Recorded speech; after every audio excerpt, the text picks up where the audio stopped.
Lovely surprise for you this morning. I have two marvelous guests here with me this morning, and I am just so delighted to welcome back Kevin McBeth, who is the director in music and worship arts. I can't even say it, Kevin. You are the director and music and worship arts person at Manchester United Methodist Church, and also the director of In Unison with the St. Louis Symphony Orchestra. I got it out. Good morning, Kevin. Yeah, it makes me sound like a busy person. It does, and I know you are. Well, I like to be. And you brought with you a friend by the name of Andy Waggoner, whom I've been reading about online, a tremendous conductor also, and the director of worship arts at Concord Trinity United Methodist Church.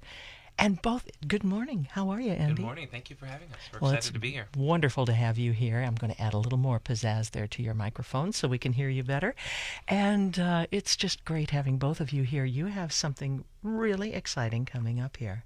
So tell us about what's happening and about the Carnegie Hall thing. Well, in just a few days, a whole bunch of us embark on a great adventure, returning to Carnegie Hall to do a performance of Spirit Suites, a collection of spirituals by Mark Hayes, Kansas City composer and arranger, and we're really, really excited about heading back there. Oh, I can imagine you must be. What did you do before when you said you're heading back, and what was your first one?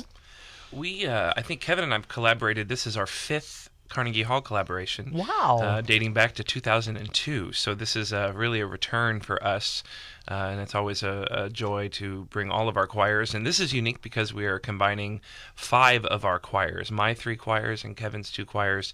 And so in addition to it being fun for the both of us, we're taking well over 200 people from St. Louis to perform the concert. So it's a kind of a homecoming again. Oh, that's just tremendous. And this has been put together by a gentleman by the name of Malcolm Moon, who's up in New York City, and he works with the Distinguished Concerts International New York, DCINY. And some of our listeners may remember about a month ago or so, we were talking with the folks from Webster Groves and Ray Landis, and they were going up, and they were going to be at Lincoln Center. So you're going to be at Carnegie in the Isaac Stern Hall. Great hall and great hall. Time, and as Andy said, fun to be back there again. So very exciting, and strangely enough, it's a balance of both. We have a lot of people who've been with us every time, going balanced with people who this is their first time on an airplane, this is their first time in New York, and so it's sort of fun to see this kind of trip through their eyes. So. Oh, I would imagine so, and how exciting for them. And of course, there's something magical about walking onto a stage that people like Vladimir Horowitz and others have graced. And it's just, there's that old theater thing about that little bit of residual energy is still there in the boards, and that's one of my favorite moments when we get to, because we're probably on stage first, and so when we get to walk on stage and then we get to see all of our singers walk on stage sort of one by one, and that moment they hit the stage and look up and see this hall that they've seen in pictures forever, just sort of come to life before their eyes. It's pretty magical. Sort of an moment. Yeah, there's a lot of breathtaking moments. Yeah. Oh, I would imagine. A lot of tears so. too. Lots of tears.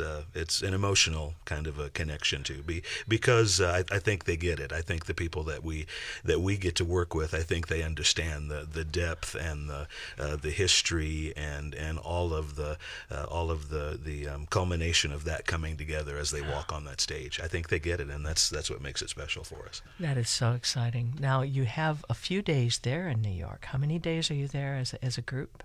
It's typically a 5-day residency, 5 days. so we'll have a travel day on the front end, and then 2 long days of rehearsals. And in addition to that, we manage to play a lot, as you can imagine. So we'll No, see some you think? shows and a few things, and then the performance day at Carnegie. So we'll only get to be in the hall just the final day for rehearsal, and then a break, and then back for the concert. So, and then a lot of people fly home the next day. So it is one of those quick trips, and jam packed from the very beginning. Oh yes, and then they sleep for a week once they get home. Right. Right? Now, for those that are first timers, if you will, you said there are even some folks that it's their first time on an airplane. Yeah. That's got to be a lot of fun too. We'll say fun. Yeah, it's a lot of fun. It is. It's we forget, those of us who travel all the time. We forget. All the rules and regulations and things, and so trying to explain that to some people has been a little challenging, but there's always a twinge of excitement too. So they're a little nervous, but then they get excited too. But I'm taking 150, and of that 150, I think I've counted over 20 that have never even flown before, much less been to New York. And so I'm pretty excited about sharing this experience with them. Oh, Andy. I just want to get through. Just want to get our tickets. Once we get our tickets and get through, we'll be once we'll we be get fine. on the airplane, everything's good. Yeah, getting everybody to the gate is the big deal. Concert's no big deal. Right. Yeah, once we get them to the gate, we know that they're all there. We can get on the plane. It's a little like herding cats. Very much so. Very wonderfully cats. Yeah. Wonderfully talented cats. Wonderfully talented cats. Yeah. Absolutely. But it's funny too when you think about all the regulations and stuff. You're right. And you can't bring this and you can't bring that. And you got to be sure that this, that, and the other falls into line. It's a little daunting the first time. Sure. Plus, you need your tuck shoes in your folder, so that adds a whole nother, whole separate element of surprise. Do you have a tuxedo rental place on hold? We do actually. Yeah, right down the street. Yeah. A few extra black folders just in case. Right. Yeah. Well, you're bringing 150, and how many are going with you? We have a little less than Andy. I think we're just over 100 with the combination of folks from Manchester and then from the In Unison chorus. So, and many of them are excited to go back. They took a trip with Robert Ray in 1998, which a lot of people sort of think nostalgic about that trip. But when they went to perform the gospel mass there, so lots of folks in Unison who are really excited, and then those new folks who have heard people since '98 talk about what a great experience that was. So there's just a lot of excitement, and we've worked over these last several months to build a singing community, and I think we've managed to do that. So not only is it going to be an exciting trip, but with people that I think enjoy being around each other. So that's tremendous too, and that cross-pollination of all these choirs together is just great. And we're also joining one of our good friends. Kyle Linson is director of music at First United Methodist in Little Rock, and he's bringing probably around 50 singers who will join us in New York for the residency. So we're excited to have them with us as well. And Kyle's been one of our best friends for 20 years. So for us to share in this experience, not only with our St. Louis family, but with some people from Little Rock, we're really excited about that too. Now, shout out to Little Rock. Shout out to Little Rock. Yes, we'll see you there. Right now, is there an orchestra that's going to be accompanying you already set? Yes, and DCINY, much like a lot of the touring companies there, have a resident orchestra that they work with. Many of these players whom will have been with us before, and do regular concerts at Carnegie. So these are seasoned players, but surprisingly enough, a lot of times very young musicians who are at Juilliard and who are at NYU and getting an opportunity to play at this level and to play on that stage. And I've never been disappointed. The orchestra's always been well prepared and ready. With 2 commissions, this will be their first time to see some of this music that we're doing. Wow! But with the vast majority of Spirit Suites, they will have seen it before. Some of them, so which is very helpful. Let's talk for a moment about Mark Hayes. Tremendous composer, tremendous arranger. Your impressions? And I think for us a really good friend. We've had a friendship with him for quite a long time, and enjoy working with him. In fact, he was just here to do the preview concert with us, last Sunday. And every time we're together, it's just that welcoming one back who's close to us. So we've had a chance over the years to do some great music with him, and premieres. The last time we were in New York, we premiered his Requiem at Lincoln Center. So so a lot of our singers are very connected with him, and he's very personable and one of those composers who really works to get the best out of the music. So we've been very fortunate, I think, to call him friend and a close colleague. So that makes it wonderful. And one of the nice things about Mark's arrangements too is they're all so accessible and so powerful, and I think that sort of reflects maybe what you're saying about his personality. His music tells a story, and he's very. I think his music is very deep, especially with spirituals. He's one of in my opinion, he's one of the best spiritual arrangers of our time, and he can take this piece that we've heard 100 times. Like my commission was Deep River. I mean, how many arrangements of Deep River have we heard? Gajillions. Yeah, and he was able to make a beautiful, wonderfully new, with new ideas and new nuances, and take it and make something completely fresh and new out of it. So it was a really exciting opportunity to perform that with him there. So it's always fun to do a commission. Yeah. It's always fun to ask somebody, hey, will you write a piece for us? But to then get to present that piece not only at Carnegie Hall, but to get to preview it at our concert with Mark at the piano, it was a pretty special night. Oh, with him at the piano, no less. Yes, and absolutely. he's sort of cornered the market. You know, we've talked about this just in the last week, but he sort of cornered the market on spiritual arrangements. These with some of them with soloists and chorus, and some of them with just chorus. But from the symphonic perspective, and we just don't have that. There are just not a lot of those out there.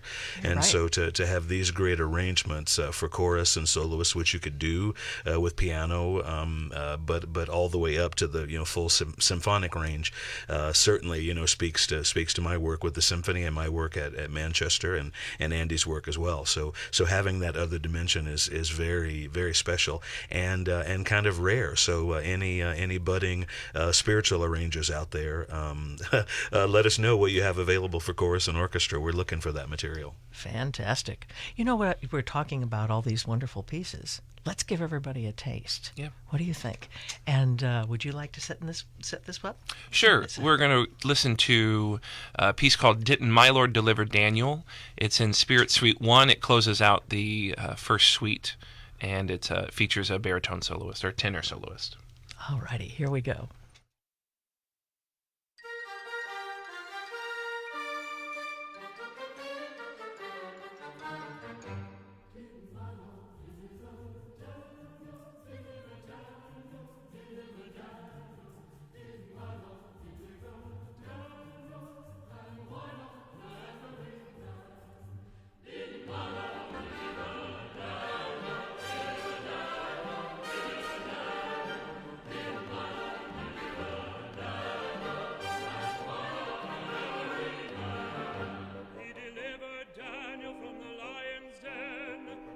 From the belly of the whale, and the Hebrew children from the fiery furnace, and why not every man? In my Lord, deliver Daniel, deliver Daniel, deliver Daniel. In my Lord, deliver Daniel, and why not every man? I set my foot on the gospel ship, and the ship it began to sail. It landed me over on Canaan shore, and I'll never come back anymore. Did my Lord deliver Daniel, deliver Daniel, deliver Daniel?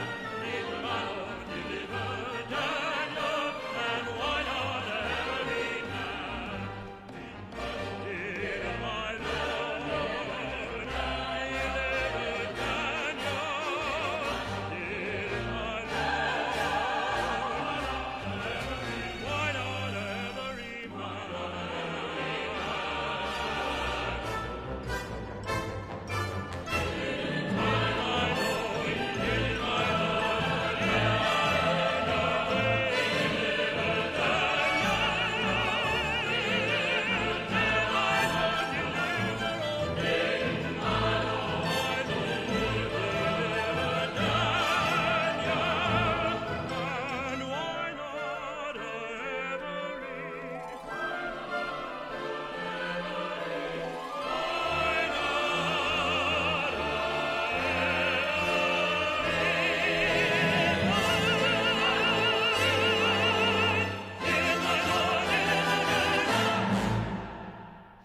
Oh, yeah. And I saw the cutoff come from both of these conductors.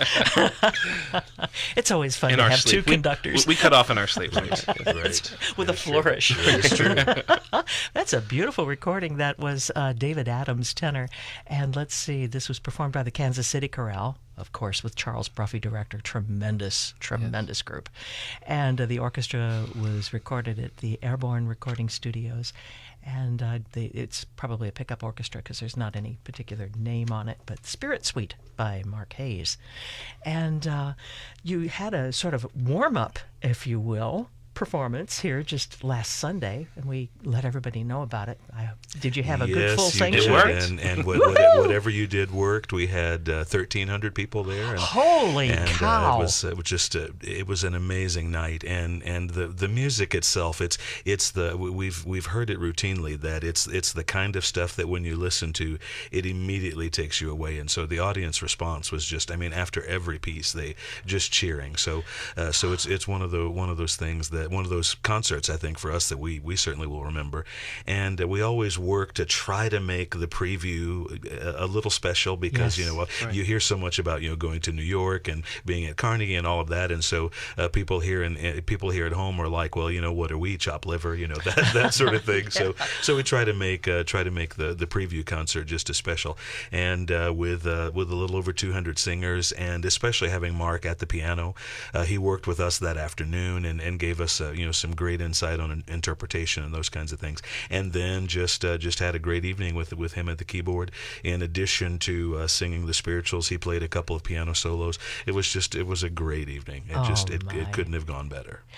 By the way, in case you happen to have tuned in just in mid-interview here, I have the pleasure of speaking with Kevin McBeth, who's the director of music at Manchester United Methodist and also the director of In Unison Chorus, and Andy Waggoner, who's the director of worship arts at Concord Trinity United Methodist Church. Tell us about your respective programs at your churches. Well, I am full-time director of worship arts at Concord Trinity, and we have a variety of music programs and bell choirs and orchestra and things like that. And so I'm really happy to be leading in worship there. And I've been there for almost 7 years. In 2 months, it'll be 7 years. And we go on a trip about every year. And so they're really receptive to this kind of thing. And so I'm really happy to be there. But I'm also artistic director at the St. Louis County Community Chorus. It's a 140-voice community-based organization, and I've been doing that for 2 years, and just signed a contract for next year. So we'll keep going on, and then, as if that's not enough, I'm also artistic director of the Collinsville Chorale, based in Collinsville, Illinois, a 70-voice auditioned group, and so the three of them together combine to make my 150. So Wow. It's not just from the church; it's from the three different organizations, and so I'm so blessed to be able to conduct three wonderful ensembles and wonderful human beings. They're really, I enjoy being around them. It makes my life richer. That's a lovely thing to say, and also to Well, they're feel, listening, so I have to say that. You can pay him later. Yeah. No, I think there's a real joy, though, in making music with people who are of that same heart. Mm-hmm. Truly, I think they get it, and there's a real, what's the word I want? A visceral thing, and a heartfelt thing that all goes to ensemble as well. Not just of one voice, but of one heart. Right. Yeah. And the concert, I heard somebody call the concert Sunday night the concert for mamas, because it's where we invite our family and things, because not everyone can go to New York, and the concert for me at least was a sort of a check off or a validation of the work that we have put into it over the past several months, knowing that we're going to New York prepared. It's nice that we had this wonderful concert, not only to experience it before we go, but I think for us as conductors, we have a sort of a check off, okay, well, we're good. Now we're ready to go and solidify it in New York, which is huge. I can't imagine the thoughts that I had going into Sunday. I can't imagine having them in New York. So I'm happy to have had that preview experience, and for them to have that too as a benchmark, because if it's anything like Sunday, it's going to be amazing in New York. Yeah, and it gets the woogies out. Yeah. It's if you get those little butterflies in your tummy, that turn to eagles, that'll get them past all that, because it's important to do that. And I think one of the other things that we see is that it's sort of it builds the confidence of the singers as well. So when they're dealing with everything from, as you said, from nerves to being in a new setting, to lack of sleep, to all those things that'll happen next week, they have that first performance under their belt. Not to say that there isn't work that we need to do once we get to New York. I mean, that'll continue to happen in combining these choirs now together. But just to know that the lion's share of that work has been done, and so now we can do what we love to do, and that's just sort of polish. After all the notes and all the rhythms and all the words and that sort of stuff, then is the real work. So now we get to work and operate at a higher level. So that's exciting. Yeah, and that will be a perceptibly higher level for each of them too. Right. Because now you're on a stage a hallowed stage, if you will, that just brings you into a whole other level of performance. Right, and everybody's invested the same way. I think that investment is the important part, because as we said before, they get it, they understand, and so they want to bring their A game. So that's the exciting, the best piece of all of this is that we know everybody wants the same outcome. Yeah. This is just a tremendous opportunity, and you'll be performing on Sunday, June 17th at 8:30 p.m. at Carnegie Hall. And we don't know, but we assume that will later on be available online. Am I correct? No idea. Not totally No sure. idea. I'm not sure Okay. about that, yeah. It might be available on the Facebook, and if it is, and I'll double check this because we had one that had been live streamed, but it's a possibility that they'll put this up on their Facebook page, or at least excerpts therefrom. It's a possibility. So if that is, I'll be certain to announce that so that you have Let folks us who know. can tune in. You bet I will. Yeah, all your choirs, and they'll all want to know about it too. Any other thoughts?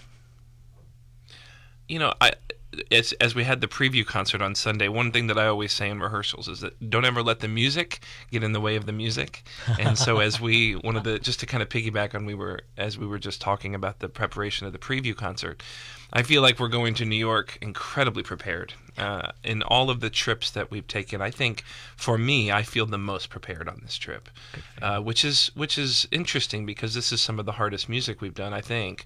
And then with the new commissions that we have as well. And I wanted to mention those as well. So Collinsville Chorale commissioned our piece, which is the Deep River, and we'll be premiering that, a world premiere in New York on the concert. And Kevin can tell you about his commission. We commissioned Mark to do an arrangement to help us celebrate the 65th anniversary of our chancel choir at Manchester. So Congratulations. in existence for 65 years. That's as far back as we know in the history of the formal name of chancel choir.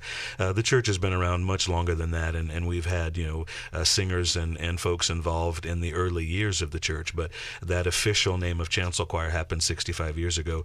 And so really this is kind of fulfilling two missions for us in asking the choir what they wanted to do for the 65th anniversary. One thing was a commission, and then the second thing was a trip. And so now we have both of those things happening. So, voila, together. Right. So we can check those off the list. So Mark has commissioned for us an arrangement of "Ain't That Good News," and which I think everybody probably knows it from the great Missourian William Dawson. But it is the first arrangement that I know ever with orchestra.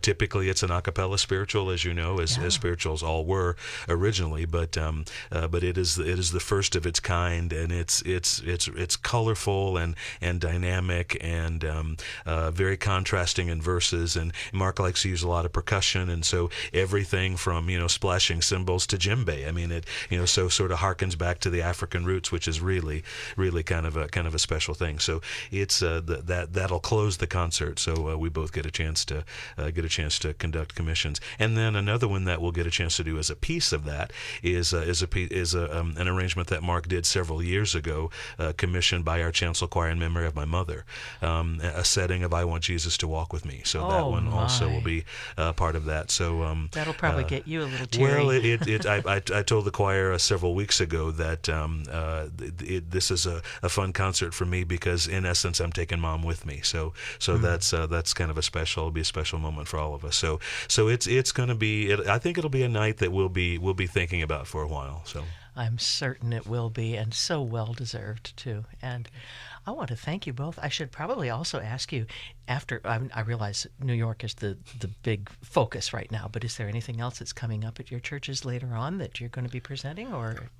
We kind of hide under a rock for the summer, but Collinsville is still going strong for the summer. We have a patriotic concert coming up on the last Friday in June in Collinsville, and all of that's on all of our respective websites. But it's great to see the state of choral music in St. Louis. And if there's a listener who's not singing, I know of 5 ensembles who are would love to have you. Absolutely. So if you're out there thinking you would love to do something like this, check one of us out, and we'd love for you to sing. You can either search the website, search for the groups. Let's give the names again. So the St. Louis County Community Chorus, the Collinsville Chorale on the Metro East, and Concord Trinity United Methodist Church. And Kevin. And we also will try to take a little bit of time off, and so as my life goes, things will slow down a little bit at the church, but we'll be busy with the St. Louis Symphony. So I do want to just share some exciting news that I'll be conducting the St. Louis Symphony Orchestra down under the arch on 4th of July for the big concert there. So just very excited about that, and sharing with those incredible Grammy award-winning musicians. So that concert at 8:30 on July 4, and every patriotic song that you want to hear. So it's going to be a great night, and then moving on into the fall, everything will crank up again, and our chancel choir will continue celebrating its 65th anniversary with the People's Choice Concert. They have the opportunity. They're going to choose all of the music for the concert that we'll sing in the fall, and so we're beginning to work on that. And then in Unison Chorus, of course, we'll have Gospel Christmas right around the corner. It'll come fast. And so in Unison Chorus with the St. Louis Symphony, and Take 6 is coming back. So we just have a lot of great stuff on deck, and it makes me tired thinking about it, but it's also really exciting. So. Life is good. Life is good, you bet. A little while ago, you happened to mention somebody who's a mutual friend, and the founder of In Unison, Robert Ray. Yes.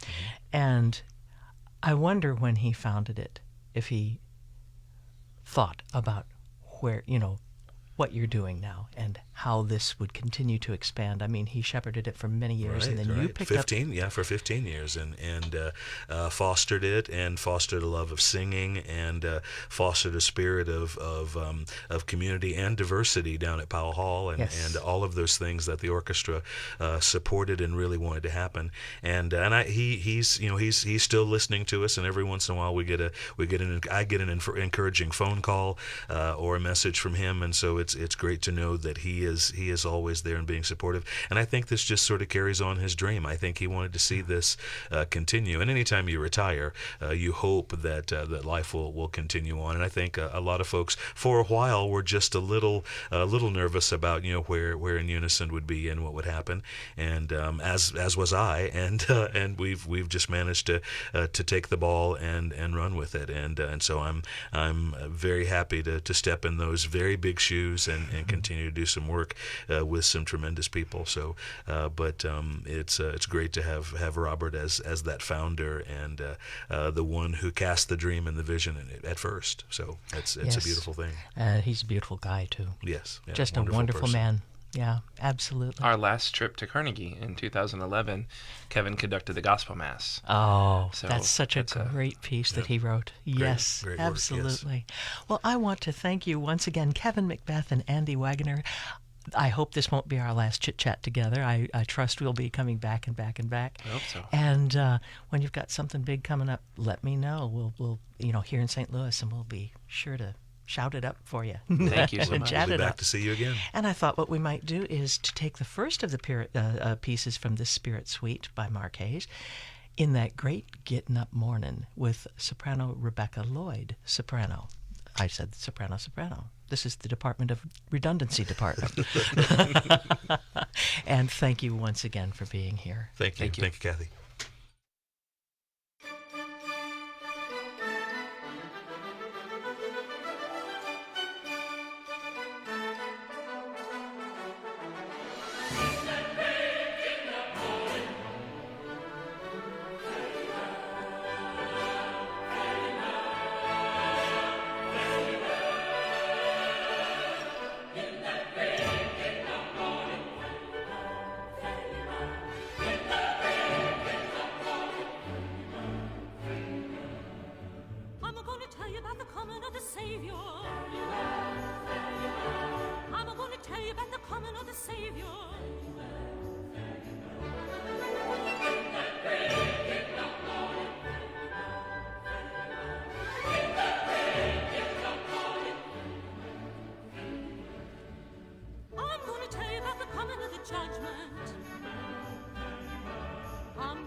Wow, what great singing. And again, the arrangement was by Mark Hayes, and it was Spirit Suite was the name of that, the first movement from that, In That Great Gettin' Up Mornin', with Rebecca Lloyd, soprano. While we were doing the interview, Kevin happened to mention a piece, Ain't It That Good News? And I'm going to play you now two pieces, Ain't It That Good News and Ezekiel Saw the Wheel, both arranged by Dawson, and these are from the Tuskegee Institute Choir. William L. Dawson was their director and the writer on this.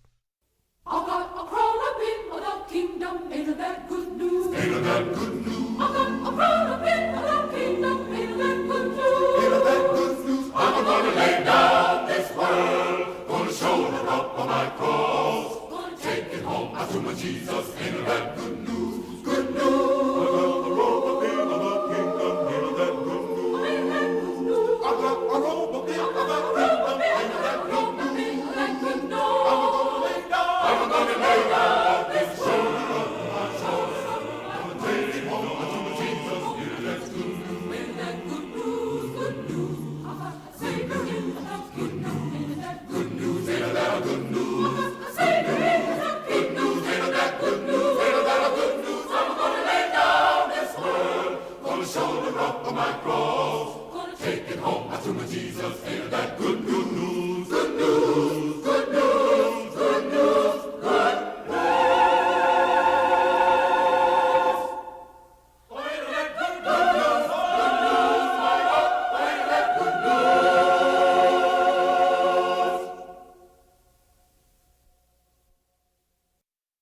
Ezekiel saw the wheel way up in the middle of the air. Ezekiel saw the wheel way in the middle of the air. Ezekiel saw the wheel way up in the middle of the air. Ezekiel saw the wheel way in the middle of the air. Ezekiel saw the wheel in the middle of the air. Ezekiel saw the wheel way in the middle of the air.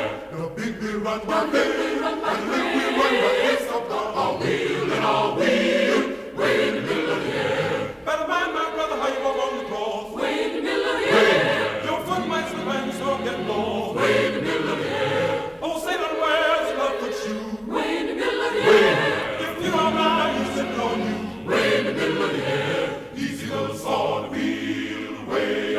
middle of the air, easy goes all the wheel. Way in the middle of the air, the big wheel run by faith. And the little wheel run by the grace of God, all wheel and all wheel. Way in the middle of the air. Some go to church for the sing and shout. Some go to church for the sing and shout. Hallelujah, hallelujah, hallelujah, hallelujah. Before 6 months, days all turned out. Way in the middle of the air.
Ain't of that good news, and Ezekiel saw the wheel, with the Tuskegee Institute Choir under the direction of William L. Dawson, who was also the arranger of both of those spirituals.